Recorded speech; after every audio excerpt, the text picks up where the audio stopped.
Welcome back to the True with Najeh Wilkins, man. Appreciate y'all tuning in to another episode. Y'all know we live on the channel every single Wednesday at 7 p.m. Giving y'all the latest spiel, the real deal going on in college football. All right, man. So we appreciate the audience. Like, comment, subscribe, man. Like I said, man, keep supporting the channel. We're trying to grow this thing into something big, man. So any support you can give, man, it's greatly appreciated. Appreciate all the recent comments as well. Shout out to you guys. You have been supporting.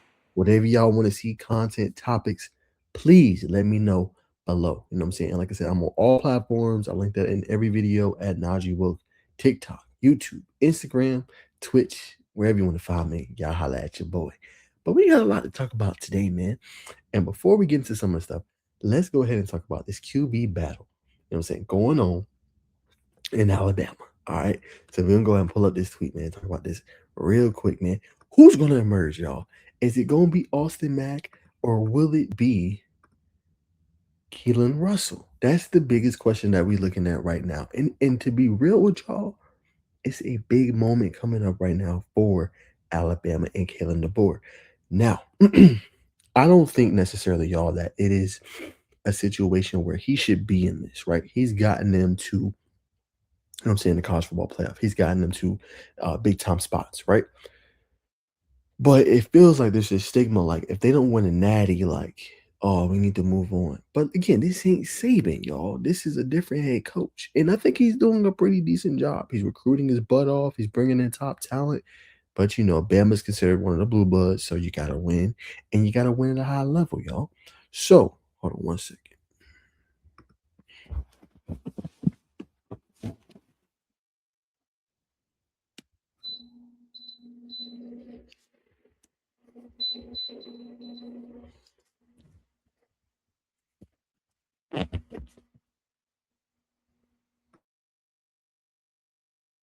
So, yes, you got to win, y'all, and you got to win at a high level when it comes to Alabama. Now, when we look at Keelan Russell, right, last year, true freshman, didn't play a lot. You redshirt. Now you come in, you got a chance to compete with Austin Mack, who obviously came in last year for Ty Simpson, who struggled, ended up having an injury, so what and so forth. It's a big battle, though, because Alabama desperately, and I repeat, desperately, they have to hit on who their next head coach is going to be, or who's their next quarterback is going to be. Ty Simpson really showed you for the majority of the year he could be that guy. But in some of the moments, he kind of came up short. Against Georgia in the SEC Championship game, 28-7, he came up short, right? You go back and look against, obviously, Indiana, Rose Bowl, Pasadena, didn't play well, right? Didn't even give you a remote chance in hell to win. They have to hit on their next quarterback, whoever that is, Keelan, or if that's Austin Mack. Bama has to hit on their next quarterback. That's just what it is. You know, I put my money, though, to be honest, if I had to go. Now, I haven't seen any practices, you know what I'm saying, or anything like that. I'll have to put my money on Keelan Russell. I feel like the young thoroughbred. I know Austin Mack is more experienced, but I feel like Keelan, this is his time. He had to sit last year, obviously behind Austin, obviously behind Ty Simpson. I feel like he's poised and he's ready. He has obviously, you know, I don't want to say the team leadership, but he obviously has a team behind him. You know what I'm saying? So I feel like Keelan Russell is the most primed in order to do that. So I'm gonna go Keelan Russell's gonna win this job. Now, it's still early. Spring practices are just obviously getting underway. But I would go Keelan Russell is going to win this job. And I think he's the more talented quarterback of the two. I think he has the higher upside of the two. And I think he's going to be able to get Alabama where they want to go, right? Which is winning 10 plus 11 games, getting back to the CFP, and potentially making a run. It don't take much. I guarantee you, if DeBoer can get them to a semifinal or if he can get them to a natty game, I guarantee you the outlook on him will look a lot different. You know what I'm saying? But then again, it is Bama. They might be like, oh, well, you got to win it. But I'm going to go Keelan Russell. Money on Keelan Russell. All right. So let's keep it going. We're going to talk a little bit, as you guys know. I was here on Tuesday. So we'll go ahead and talk. Okay. That was about Dodgers. I'm going to go ahead and talk about some of the stuff I got for you guys. All right. So we're going to pull up my media because I was here on Tuesday. And we just going to take a look at some of the things I was able to get. Give me one sec, y'all. Hold on. I'm trying to pull up my Twitter, as y'all can see. So I don't think I'm BSing y'all. All right. So much stuff I'll be liking and retweeting. Okay. So let's start here. All right. Now, I got a chance to see him up close and personal. Again, you're not supposed to talk about spring practice, but I'm just going to talk about the pictures that I took, and I posted on my page. Amante Bradford, the pitcher, huge. You know what I'm saying? I feel like last year he came on. I feel like last year he was doing the things he needed to do. He looks massive, and I feel like this could be a prime breakout year for him. Again, I don't know how much PT that's going to result in, but I know Kyle Pope does a great job as far as the defensive line, edge rushers, all that good stuff. I feel like Montre is poised though to have one of those big prime time seasons. You know what I'm saying? We'll see what happens. It's just day one. No intel, like I said, just going off my pictures. But I feel like a mantra, this should be the year he takes off, in my humble opinion. So there's that. Next up, Nathan Agame, bro, he looks so chiseled, y'all. Like, I know people are like, well, Naj, he's not even built yet. Imagine when he does. Like, he's coming in as a freshman, looking like this. A freshman. Imagine what he's going to look like when he goes through a spring, a summer, and a fall camp. Come on, bro. Bro gonna be lifting and looking big. And I said it on one of my TikTok videos. I believe he's gonna be able to get a little bit of playing time year one, right? You have Spencer Mermans, you have Gavin Harris, right? You have Chris Corbo, veterans, right? You got even Kevin Roche, who is 6'9", 255, redshirt freshman. Cool. I feel like he's gonna be able to get time because he's gonna probably already know the offense, and they're gonna find a role for him. When you look at the receiving core they have on the rosters, all that good stuff. Jordan Allen, Isaiah Furman, Javin Plummer. There's going to be situations where they're going to, I think lean on some of the younger guys, right? He talked about it in his press conference. He even said, hey, look, you know what I'm saying? I feel like we should have played our young guys more, used Phoenix Felton as an example, and was like, we shouldn't have waited to Georgia to play him. So I think that's in the back of his mind. Obviously, some of the players to be ready too. Coach King will give you nothing. You got to earn stuff. But I feel like at the same time, if I'm a Nathan Agame, I'm coming in the spring, early enrollee, I can come in and show what I could potentially be able to do. And I think getting these reps right now are critical. People don't understand how important getting spring reps is. Like, that is how you stand out in front of the coaches. That's how you make coach think, oh, okay, this kid, maybe he could potentially move up in my rotation. Maybe he can move up in my depth chart, right? And there's so many people, but I feel like Tech hasn't had a tight end like this in a while, right? Somebody that can catch the ball 50-50 high pointed, red zone target, all of the above. That is what Nathan Agame is and why he's so potent. And again, I'm just speaking on what he did in high school, not college. He's the truth. He's the real deal. So I think Tech fans should be excited. And again, I have no intel from spring. I'm just going off of what I know from seeing him in person in this photo. That's it. He's the truth. You know what I'm saying? So watch out for that name. I think he's going to be one that shocks a lot of people. Really, really, really good player, man. Really, really good player. Coach Key also pointed out about Courtney Hurd and Cortland Hurd as well. They aren't just big. He basically was saying they can bend, and that, they move well. And, these are guys, keep an eye on. You know what I'm saying? That's all I'm saying. Just keep an eye on. Coach Key is very impressed from his presser. That's what he said in his press conference. I'll leave it at that. But already getting that day one of spring, and your coach said that in the presser, tells you all you need to know. I'm going to leave it at that. Leave it at that. All right, now obviously this is Jalen Mbakwe and Daquan White. Obviously, names to know. I won't say too much, but just names to know. Continue to monitor. Watch out for Georgia Tech. And then as you can look from the picture, Justice Haynes, obviously looks chiseled. Like I said, NFL caliber running back to me. Definitely a player, to watch this upcoming season. Again, I'm not going to say what I saw in spring, but I will say that he's a player to watch. And last but not least, man, Alberto Mendoza. Again, I'm not going to say too much on it. But from what Coach Key said at his presser is what I'll reference.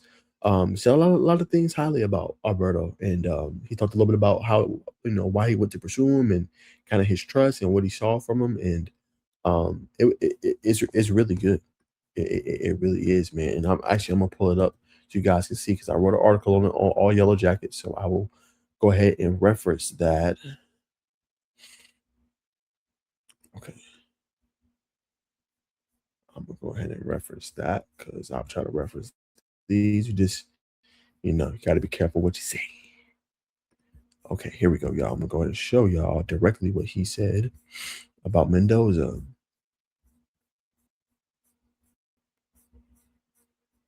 Okay, here it is. This is a quote right here.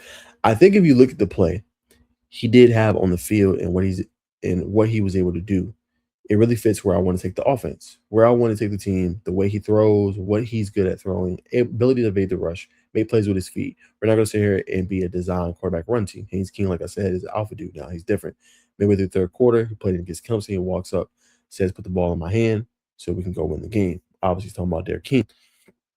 But he said, obviously, everything moved fast. But basically, what he's saying here is I have trust that he fits into what I want to do offensively, and that he can make all the throws, do everything, all the good stuff like that. And that's basically what he said in his presser, man. So he's giving you the tea leaves there, y'all. If we're being humbly honest, he's giving you the tea leaves there of what to expect, what to know, what he can bring to the table. Again, I think that tells you all you need to know. Again, I can't comment on what I saw, right? But I will comment on what Coach Key said in his presser, and basically just talk about that. Again, Mendoza, Coach Key said it, a great fit into the offense. Great fit into the offense. I wouldn't be worried. To be honest with you, I wouldn't be worried. Coach Key's talking highly of him. Had nothing to worry about. You really don't. You really don't. So I'll leave it at that. Obviously, when it comes to GT, but like I said, man, spring is here, man. A lot of fun. New team. He likes the intensity of the team. He said in his presser, how they pick each other up. And he talked about just like last year, he didn't like the physicality, which is a little bit surprising, right? Because you thought Georgia Tech was a physical team. They won 9+ games. They did what they were supposed to do. But even like towards the end, you could just tell Key wasn't satisfied with everything that was going on. And just how the team was going. So he made that a preference to mention today, or Tuesday, I should say. In his pressers that he wants to be more physical. He wanted to get size, and he wouldn't got that. Wouldn't got that. So, Coach Key, man, yeah, he not playing around. That's what I'll say. He not playing around, man. But I'll keep y'all updated, man. Whatever he says in his presser, anything I can share. Like I said, I have to be very, very careful. You know what I'm saying? Because we want to keep our credentials around here, right? Covering a big time college football program, really good institution, really good people, and you want to stay in their good graces. So those are things I wanted to obviously point out when it comes to Georgia Tech. Obviously the intensity, and then obviously the QB competition they have. Be very interesting to say. Like I said, I think it'd be intriguing. It's going to be between Adamson, I think, Graham Knowles, and then Alberto Mendoza. And Key just talked about, it's important to get that position right because that's going to be the leader of your team. You know what I'm saying? That's going to be your leader, and that's going to be people you're going to be depending on to lead the group when they're out on the field. So it's going to be real interesting. Will it be fast? Will it be slow? We're going to find out. We're going to find out. So we will leave it there, man. Very, very obviously intriguing stuff there, man. But let's keep rolling through the show. Again, make sure y'all boys like, comment, subscribe, man. So appreciate all of that good stuff. Let's see. Let's go ahead and bring this in. All right. So Ohio State defensive coordinator Matt Patricia has agreed to 3.75 million basically in 2026, making him the highest paid assistant in the country. It's a 3-year deal that jumps to 3.85 million in year 2. Now, obviously, we know Matt Patricia has so much experience, y'all. Go to the NFL level. He was a head coach for Detroit, defensive coordinator for the Pats. Now he obviously comes over. Ohio State has one of the top defenses in college football. This man is astute. This man knows what he's doing. This man's always coached a really good elite defense. I'll look at all the players they had: Sonny Styles, Arvell Reese, Caleb Downs, just players all over the field, just athletic, generational, freaks. So I think it's well deserved. I think he is probably one of the best assistants you can find in college football. And Ohio State got that coin, bro. Ohio State got that coin. People invest. CJ Stroud's even giving money to the NIL fund. Ohio State is always going to be a competitive team, man. And they only 2 years removed from a national championship.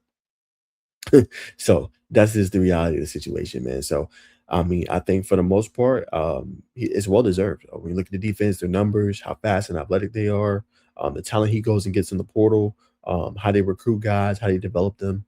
Hey, I think that tells you everything you need to know about Matt Patricia and obviously Ohio State. And I think it's a well deserved race.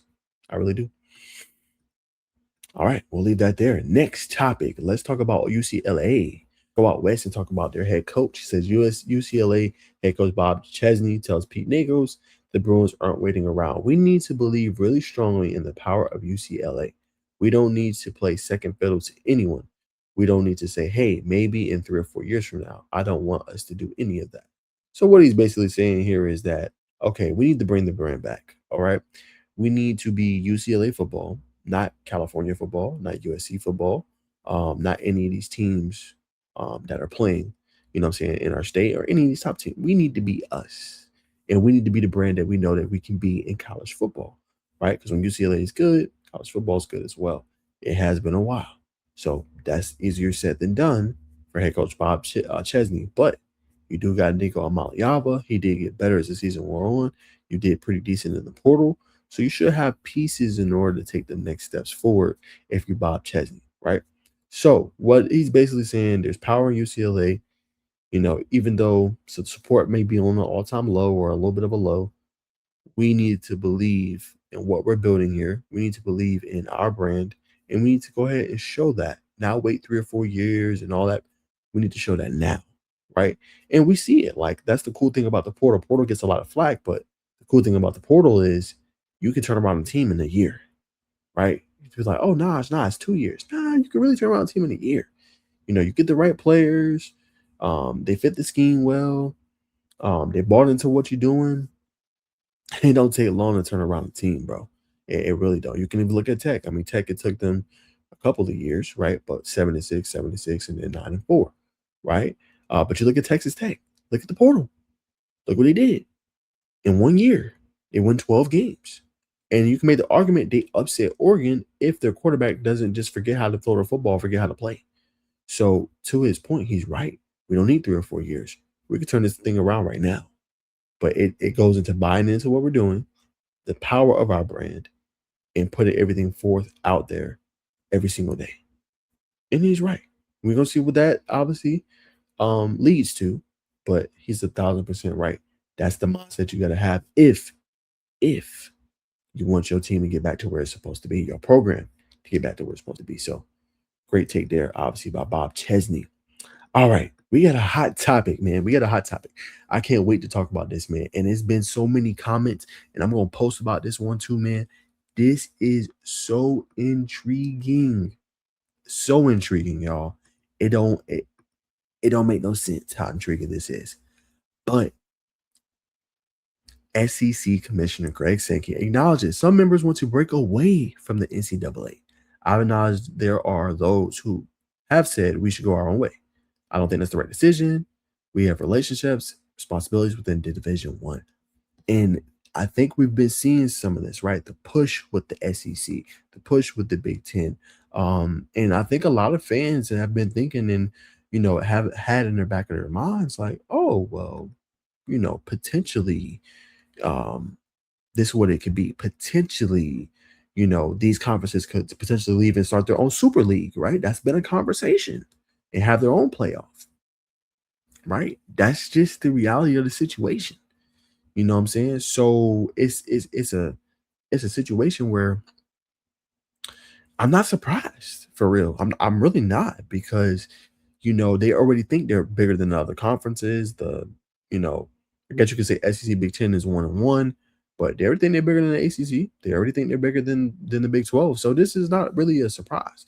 And I know some fans are on the fence on it. They're like, well, maybe we should go on our own. We don't want to be on the NCAA no more. We can be a big bad league by ourselves. And then there's other on the fence that says, you know, this is not good for the sports. Like at that point, you become in a semi-professional league. You know what I'm saying? So there's different ways you can look at this. Um, I think the SEC though, yes, they bring in a lot of revenue. I have respect for the SEC, but I feel like you ever see like the dog and be smelling its own poop. I feel like that's the reality right now with the SEC. I feel like they're just smelling their own selves. Like they think they're bigger than what they really are. And I'm not saying it's not big, it's huge. You know what I'm saying? SEC football, it's hard to compare it. It is.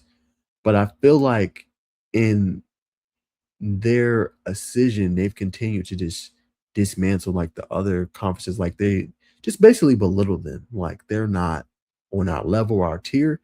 And I think that's why you're seeing in college football right now, other conferences have won. Like Big Ten, I think, have 3 or 4 in a row. Miami nearly won one for the ACC. And I think that's the reason. And again, on revenue purposes, yeah, the other conferences are not competing right now. I'm not going to disagree with that. That's the reality. But if they would come together and just really like, you know, see what's most beneficial instead of kind of priding it on themselves and the comp, like I think it would make it better for college football.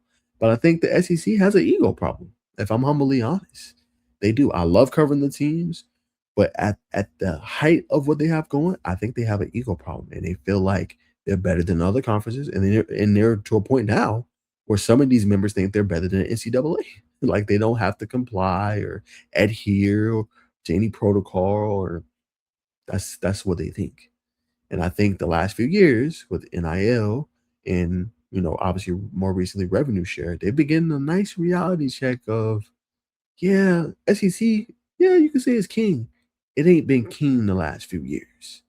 So you take it out what you will. I know they have big brand deals, big media deals with ESPN, the whole network, whole bunch of stuff.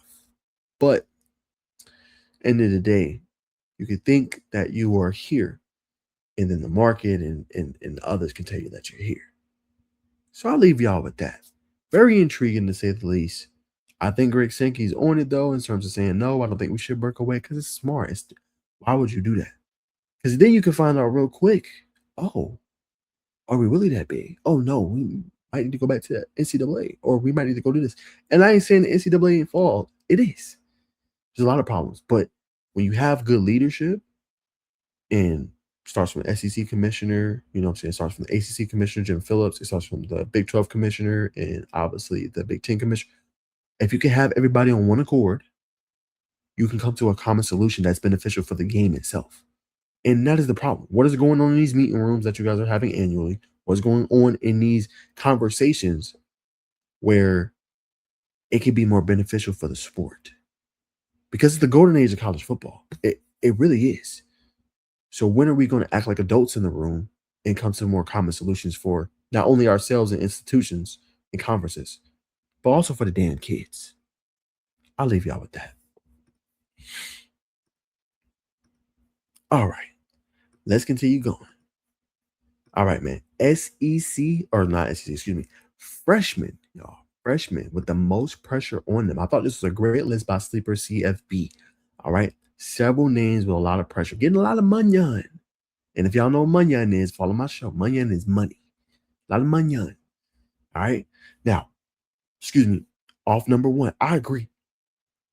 Jackson Cantwell definitely has a lot of pressure. They paid that boy a lot of money to come down to Miami because he's supposed to go to Georgia. And he's supposed to go to Georgia with his boy down there, Derek Curtis. But decided to go to Miami. Big shoes to fill. Francis McGowan, you know what I'm saying? That offensive line was something serious. Now, is he ready?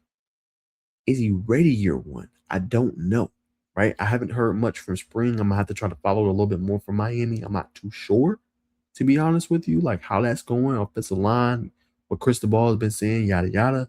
But definitely, I would definitely say there is some pressure. But again, it's an offensive lineman. That's one of the most physically demanding positions in college football. It takes time. We didn't even see 5-star David Sanders. He was dealing with an injury all year with Tennessee this past year. He didn't start seeing the field until like later, y'all. So yeah, there is a lot of pressure because they're paying him so much damn money. But at the same time, offensive line, one of the tougher positions. You know what I'm saying, in terms of having your body ready. Not a mind thing, but your body ready to physically get that deal out every single week. That's not easy. Next up, I would say number one is Jared Curtis. I'll probably put Cantwell number two. And the reason why is Jared Curtis, y'all, because there was so much around his recruitment. He was supposed to go to Georgia, but knew he wouldn't start day one. He's expected to be the day one starter for Vanderbilt, right? And you can say what you want, very polarizing figure in Diego Pavia. I don't disagree with you guys, but they won games. They was beating Tennessee, their in-state rival. They won 10 games multiple times. He really brought them to a whole nother pinnacle and a whole nother like just tier and a whole nother level. If I'm humbly honest about Diego Pavia. So I'm not saying he has to fill his footsteps, his shoes, or anything like that. But when they paying you that kind of money and their head coach went all out the way, yeah, there's pressure year one. So what does that look like, right? He ain't gotta win 10 games, but better win more than 5. They better be bowl eligible. I'll say that. At least year one, you better be bowl eligible. Better find some kind of way. Because when they paying that money, these kids don't realize like they expecting results. This is almost like a baby NFL. Like we paying you this kind of dough. You better go produce on that field. So yeah, a lot of pressure on Jared Curtis. Xavier Crowell, I would say no. I know this is by Eli Elderman. I would say no. Like, yeah, he's making money, but they got Daniel Hill. He's squatting 805 pounds. Like, what the hell? So I feel like Crowell's gonna be fine. Like, to me, there's more pressure on Kalen DeBoer this year and who he picks as his quarterback, as we just talked about in the previous segment. There's way more pressure on that. To say it's on Crowell when they got veterans and Daniel Hill, and I don't see it. I don't think there's a lot of pressure on Xavier Crowell. He don't got to be this, you know what I'm saying, Derrick Henry year one, Mark Ingram year one. No, bro. Come on. No. No. So I would say, nah, not a lot of pressure on him. I will say there is some pressure on Damian Guyton. Not a whole bunch, but there is a little bit. Because he reclassed. They paid him a lot of money, and they didn't allow him to take any of the OVs. Texas Tech wanted him fully locked in, and he's expected to make an impact year one. So 1,000%, I would definitely say there is some pressure on LaDainian Guyton, 100%. You know what I'm saying? Gonna have to figure it out.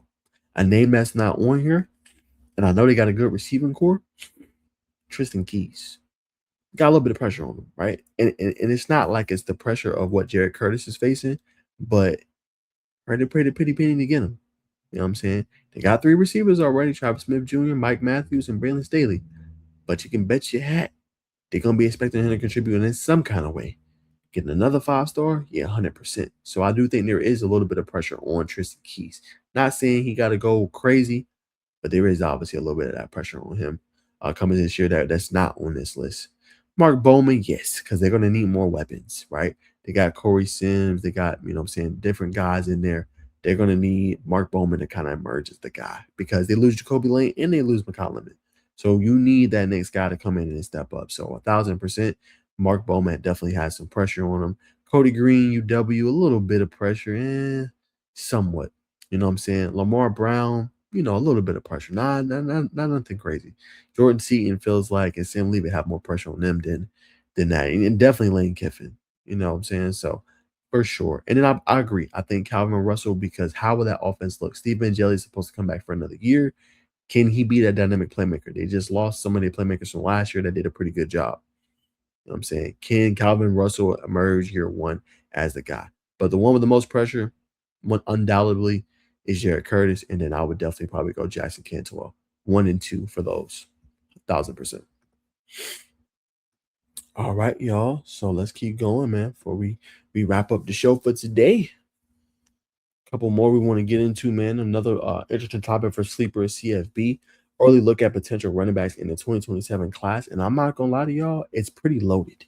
You look at Nate Frazier, Ahmad Hardy from Mizzou. Remember, he transferred over the year before, you know what I'm saying, from I think it was Southeastern.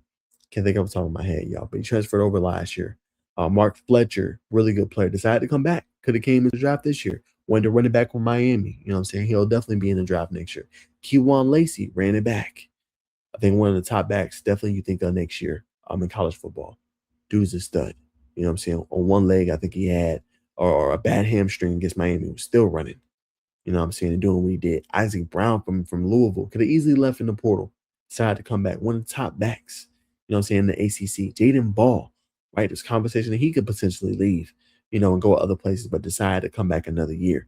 Shout out to John Summerall and UF for bringing him back because he could easily went somewhere else. Justice Haynes, I keep telling y'all he's an NFL caliber back because he is. He's him. He's like that. You know what I'm saying? So can't wait to see him, what he's going to be able to do this year. Just got to keep him healthy. That's it. Keep him healthy, and I think he'll be a top pick in next year's NFL draft. Jordan Marshall, Michigan. Obviously, that was his former teammate. They played together. You know what I'm saying? So we're going to see what those two are going to be obviously able to do on the gridiron next year. Or what he's going to be able to do with Michigan next year in Kyle Whittingham's new system and scheme. Then C.J. Baxter, who transferred over from Texas to Kentucky. We'll see. That remains to be seen. All right. But you look at this list and it's loaded. You get your pick. It's probably one of the more loaded running back classes we've had in a little while. Right. And it's not even saying somebody else could emerge potentially. Right. Could a Raleek Brown get on this list? Could a Hollywood Smothers get on this list from Texas? Right. You know what I'm saying? Those are a couple names to consider as well. You know what I'm saying? So it's guys all over, man. You know what I'm saying? It's going to be a very loaded class, man. So I can't wait to see what Ahmad Hardy does this year. New quarterback at the helm for them. Nate Frazier, another year, you know what I'm saying, in the system of the Kirby Smart system. Mark Fletcher, you know what I'm saying, carried Miami, especially in games against Texas A&M, Ohio State. He did his thing. So definitely elite player. So is Ole Miss Keywan Lacey. All these boys can play, man, and they dogs. So to me, if you an NFL GM, I wouldn't even go all out for running back this year. Get a couple late round guys, whatever. I would go all out next year. If you need to get running back one next year, you know what I'm saying, for your team and your franchise, this the draft to do it because it's so deep and there's so many guys that can do different things well. Catch the ball in the backfield, run in between the tackles, take over the games. I bet you in this draft you won't miss on pretty much nobody. That's how elite and lethal it is. You know what I'm saying? So if I'm an NFL person, that's what I'm doing. All right, man. Last topic for today's show. All right. Let's go ahead and get into it, man. Jeremiah Smith and Chris Henry era has arrived. Arrived. Yes, sir, man. Shout out to Adam King 10 TV getting clips of Jeremiah Smith and obviously Chris Henry. Now, this offense is expected to be loaded. Ryan Day has came out and said he's going to need his quarterback, Julian Sand, use his legs a little bit more. That's him obviously being quoted. He's expected to take another obviously jump forward as QB1 of the Ohio State Buckeyes. We've seen some nice flash. He was leading in completion percentage for most of the year last season, and he got two thoroughbreds. He had Carnell Tate last year, Jeremiah Smith. Chris Henry Jr. might be that one, y'all. I know his dad. His dad played for Cincinnati, my Bengals. You know what I'm saying? He was lethal. Followed in Pop's footsteps, and they looked the damn exact same. They looked the exact same. So it's gonna be a problem on Saturdays. Trying to cover both of them unicorns. Yeah, good luck. And then you can get the ball to Bo Jackson. Yeah. So it brings the question, y'all. Is this the best duo in college football? And I'm gonna go say, I know they didn't play the snap. If they stay healthy, I'm gonna say yeah. I'm gonna say yeah. Cause it's like, how do you stop that? Right? Jeremiah Smith, 6'3", 6'4". I think Chris Henry, same thing, 6'3", 6'4". Like, what do you do? And he got the yards like Jeremiah Smith does. How do you stop that with a running game? I don't know. I don't know how you stop that.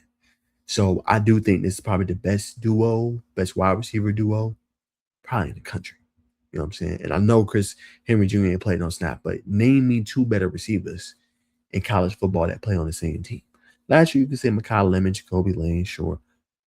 Who will y'all say this year? Please let me know in the comments. Who is the best duo in college football when it comes to receivers? Let me know. Because I think in 2026, it's going to be these two guys, without doubt. Fully confident in saying it. You know what I'm saying? So we'll leave y'all with that, man. It is springtime, so it gives me at least something to talk about with y'all. Because y'all know February was slow, man. We ain't had too much to talk about. February was a slow month. Sucked. But we got a little bit, changing of the guard. We seen the white trees, man, with the little, obviously, little, you know what I'm saying, little pellets. You know what I'm saying? All that good stuff. Seeing the pollen. You're in the South.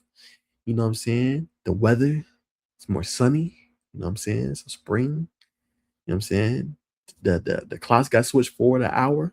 We seen all that. So it's a new season. I'm excited because now we get at least a little something to talk about, at least a little something to kind of qualm us a little bit for a little month and a half, you know, since the spring games in April, then it's the summer and then you're gearing up for fall camp. Before you know it, season will be here, man. So I love the spring, man. It's always fun. Take it with a grain of salt, of course, but it's always a great era. Just being able to have that and being able to just be excited about football and seeing the next year's team kind of in your face in person. So I'm excited. Any topics y'all want to see, y'all want me to discuss, please let me know. We will have the show. You know what I'm saying? live at 7 p.m., man. So y'all check us out. Like, comment, subscribe. Najee Wilk on all platforms. I want to grow this college football show, man. So whatever topics y'all want to see, please holla at your boy. I'm gonna see y'all boys in the next one, man. Peace.